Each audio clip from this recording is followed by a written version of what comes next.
Well, we now know the statistics are now close to 1 in 2 North Americans that develop cancer. So what has caused that dramatic increase in cancer rates to epidemic proportions? Carson documented the environmental impact, including the dramatic plunge in bird and wildlife populations with the introduction and widespread use of these chemicals. That's why she called her book Silent Spring. But it doesn't have to be this way. The benefits of organic farming are numerous. It means an end, of course, to the spraying of powerful chemical herbicides and pesticides and fertilizers into the air, water, and soil and onto the very food we eat. But aside from the benefits to the environment, to the birds, the wildlife, and human health, are the very real economic advantages of simply higher prices and higher returns to organic farmers and lower input costs. There was a study done of organic farmers in Ontario recently, and they said less than 15% were experiencing economic difficulty. And when you contrast this to conventional farmers' numbers, it's a fraction. So the returns have been higher. So this in turn could help reduce the massive depopulation of rural areas across the province and, of course, across the globe, because farmers can make a better return on fewer acres and agriculture can begin to return to a sustainable, renewable footing.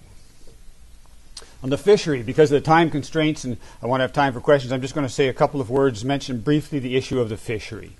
The spectacular mismanagement of this resource, including the use of ocean draggers offshore, has led to the near collapse of numerous species off Canada's shores and, of course, across the globe. Commercial fish farming, as currently practiced widely, brings with it a host of other difficulties. This, too, can all change. Norway's management of its offshore fishery contains some real examples for Canada. They still have a thriving cod fishery, for example, there. And fish farming, if it was taken out of the ocean, moved onto land, into closed systems, could almost eliminate the serious environmental problems we're now creating, such as escapes, such as pollution of the ocean, and another number of other problems alluded to as well in Lauren Scott's presentation. I want to turn now to the issue of energy and fossil fuels and the use of non-renewable energy. Oil and gas are, at least within human time frames, non-renewable resources. In addition, it is an open question whether our mismanagement of this resource will end up seriously damaging or even ending much of life on the planet as we now know it, including that of our own species. This topic is particularly pertinent to those of us living as nearly as we do to the Alberta tar sands, the rapid development of which has been labeled the most environmentally destructive project on the planet.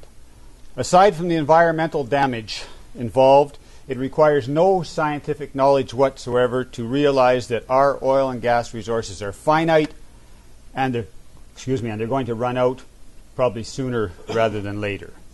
So the question needs to be asked whether we should be burning precious fossil fuels at all, given the finite amounts we have and their critical importance as lubricants and manufacturing inputs.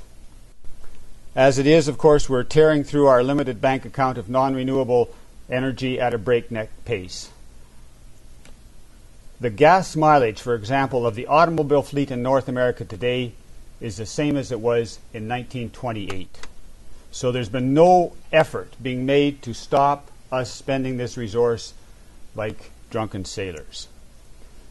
Canada's behavior as a nation bears examination in this regard. As was mentioned in the introduction, I wrote a book called The Fight for Canada, 4 Centuries of Resistance to American Expansionism, in which I deal with the history and the background of our relationship with our powerful neighbor to the south and our struggle to survive. I go through the early invasions from south of the border and then bring it up to the free trade agreement and NAFTA and what's happened since and our struggle to maintain our independence on the northern half of this continent. But I have sections on energy, on agriculture, on investment, and trade, of course. But under the energy section of the free trade agreement of 1988 and NAFTA, as was mentioned by Dr. Sawa, Canada agreed not to restrict or ever screen any new American investment coming into the country and to never charge the Americans more for any energy good than we charge Canadians. Furthermore, we agreed that even if we face a shortage of any energy good, we would continue to ship the same proportion of our total supply south to the U.S., even if this means Canadians going short. So, for example, we're now shipping well over 50% of our oil to the United States. If and when a shortage arises, we would still be bound under the terms of this agreement to continue sending 50% south, even if Canada is short. I'm not aware of any country anywhere in the world in peacetime freely signing away its resources to another in this way. Mexico, as was mentioned, refused to sign the energy section, the energy clause of NAFTA that Canada had signed. And today, all the petroleum coming out of the tar sands is going south across the border and at a minimal royalty of less than 1%. All of the pollution and the environmental devastation remains for Canada to deal with. Along the Athabasca Sands, along the Athabasca River, Cold Lake, and all through that ecosystem. And as a result of the free trade agreement, the price of fuel has risen dramatically to Canadian consumers, and we're shipping our invaluable non-renewable resources south as if there were no tomorrow. There are 5 new pipelines being planned to take our petroleum south, while we don't have a single line that's taking our western fuel to the maritime provinces. So the Maritimes, Quebec, and a part of Ontario actually depend on imported, non-stable sources of offshore oil and gas. The FTA and NAFTA both have a clause that says that Canada can at any time step out of these agreements by giving simply 6 months' notice without penalty. So we're not locked into these agreements. We don't have to stay in them, but it's almost become a temple at which much of our media and many of our politicians worship. And if anyone criticizes the free trade agreements, it's like you're saying this, you're going against an established ideology. But thankfully, in the United States, at least the politicians in the Democratic Party have been talking openly about problems, and so it's being raised a little bit here in Canada. But my position, like that of the former Prime Minister Trudeau, like that of